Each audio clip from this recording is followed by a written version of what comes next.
Hello, this is the Jurassic expert here, back with another video, reviewing another Amber collection figure. Here I have the brand new Wave 2 Owen Grady from Jurassic World Fallen Kingdom. So, let's actually go over the accessories that he comes with. So first of all, he comes with this amber base like Ian Malcolm. Has a white Jurassic World logo, 2 pegs for his feet. He comes with interchangeable hands, 2 on both sides, have kind of a gripped, half open so that he could hold his knife, the other open so you could have the reenactment of the scene where he's like going up to Blue and he's saying, "You know me," and all that. And speaking of the knife, here is the knife, and let's actually go over the detail of this, because this, it's not as tiny as the one that comes with the 3.75 figure, of course, but it is still pretty small, and they managed to capture quite a bit of detail. So they got the blade, a nice silver color, they got the handle brown. Well, now I'm looking at it, there's not a whole lot of detail, but still, that was pretty impressive. And yeah, you can have him hold it in either hand. There. So you could have him hold his knife in his hand, and yeah. And it just goes back into the holster there, or the sheath, whatever. And yeah, so let's actually go over the articulation. So his arms can go out that much, in that much, around that much, and that was out of focus. The elbow can bend in at about a 90-degree angle, can bend out that much, it can move a full 360, the wrist can hinge up that much and down that much, and he does have a hip swivel joint, which allows him to move a full 360. He does have ab crunch, but it's pretty much non-existent. You could get him to kind of move side to side more so than up and back. That's pretty much the same for both arms there. The head can look up barely at all, down a little bit more than up, and can move his head to the, actually no, he can move it a full 360, and he has an outward hinge in his hip that allows him to move out that much, forward that much, back that much. He has thigh swivel, and he can bend in that much, out that much, and he does not have ankle pivot, but he does have a forward and back hinge in his ankle there, and he can move his foot a full 360. And yeah, let's go over some of the detail with this figure. They've actually managed to capture a whole lot of detail within his vest specifically. Like, you can see, like, they painted the zippers and all that. They painted the zip there silver. I mean, they just got a whole lot of detail in this. They even did I don't know what they did here, if it was dry brushing or something, but it makes it look like leather, which is really impressive. And they did a lot of texturing with his pants as well. They added some shadowing there as well, so they look like jeans. But yeah, really it's just the shirt. They did sculpt in the buttons, they did sculpt the wrinkles, and yeah, they did a really good job sculpting and paint-wise. I mean, they even painted the belt buckle silver, and they did a great job with the paint on his eyes there, and they even painted his little mustache and beard, his eyebrows. The hair seems to be a separate piece, and It looks like they might have used a little bit different paint there as well.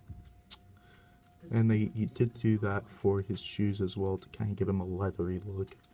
And yeah, he does come with this, probably where he has the clicker, the clicking thing, and the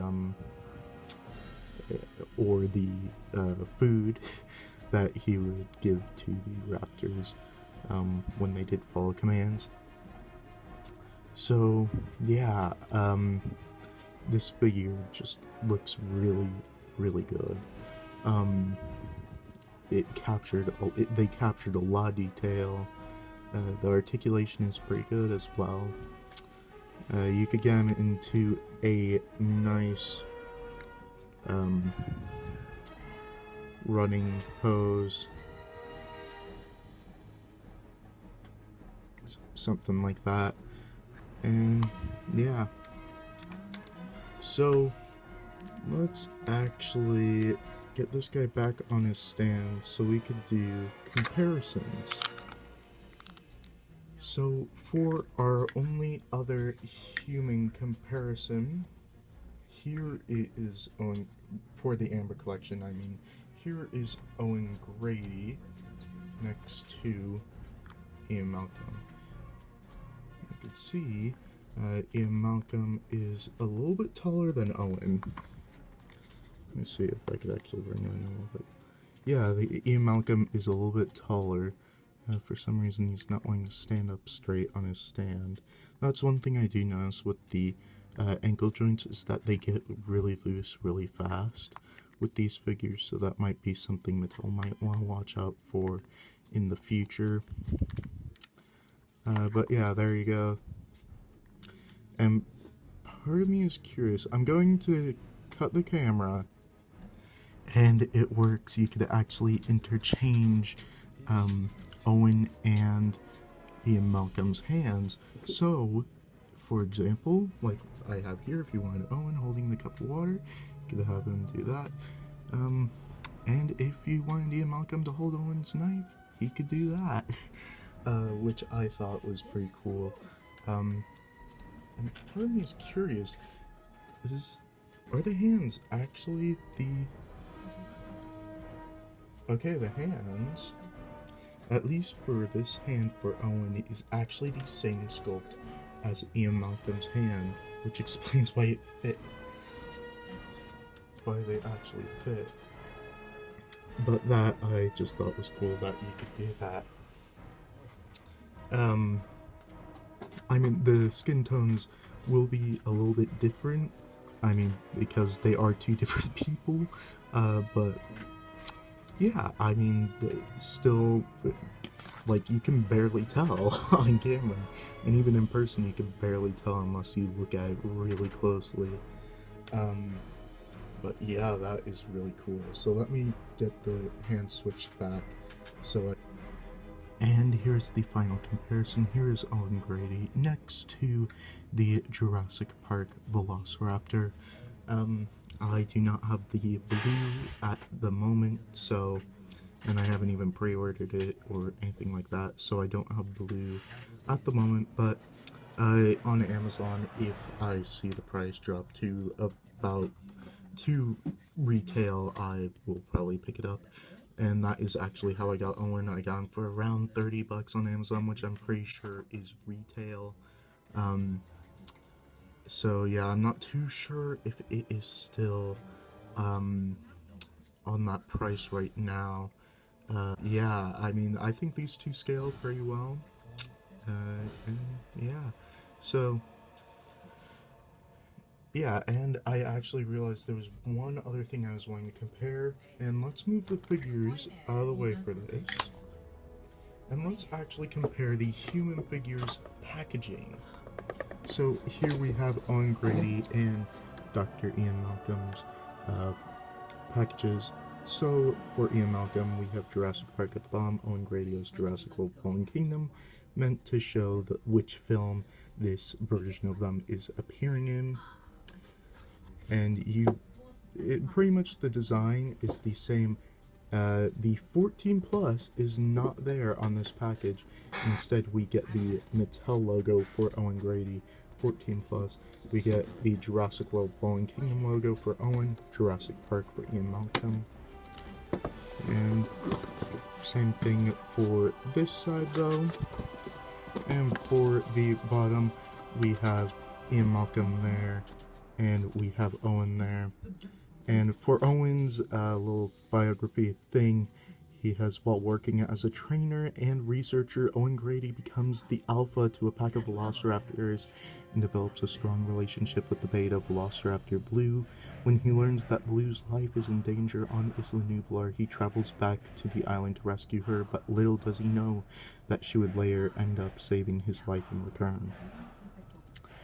And one thing I noticed was, for Ian Malcolm, he has 14 plus. For Owen, it's 8.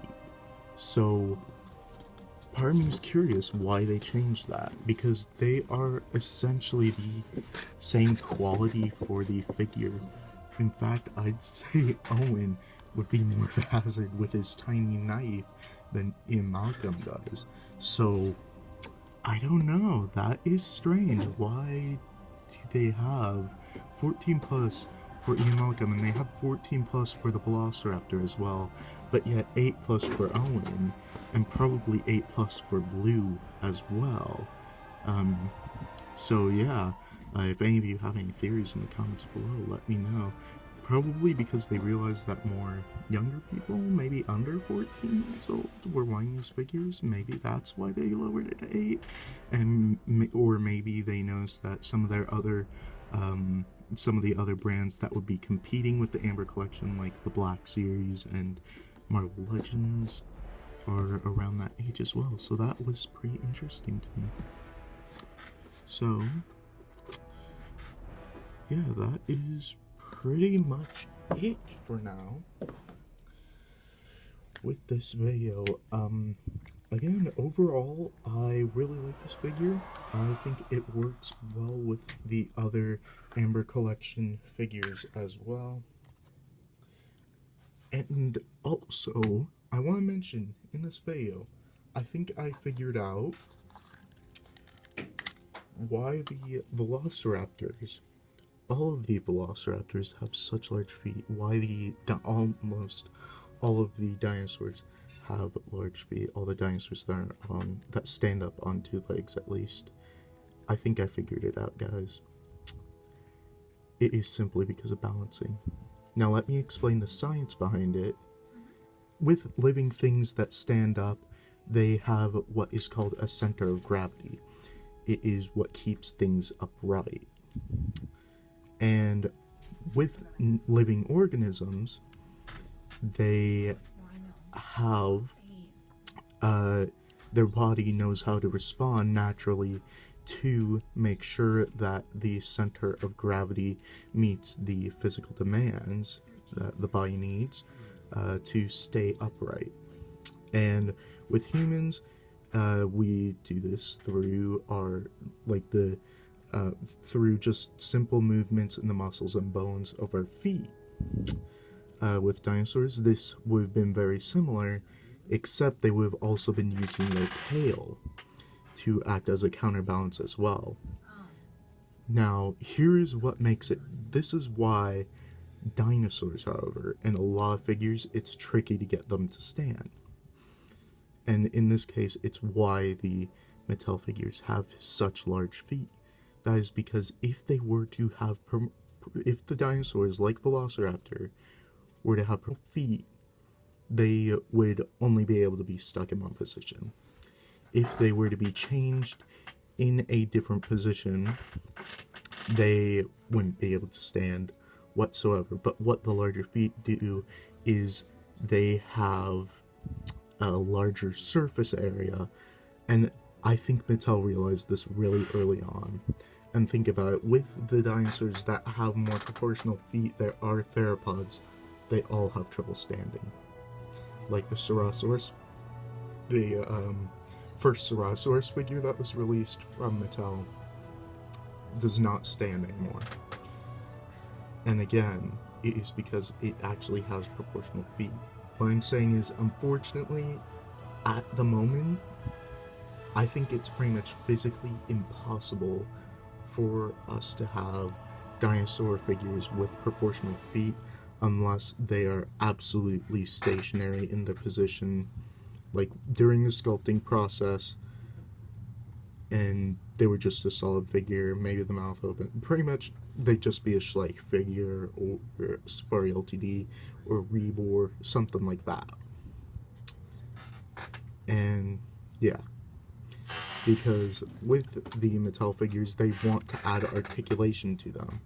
So if let's say this Velociraptor was to have proportional feet, I wouldn't be able to, and let's say like its standard position was that for its feet.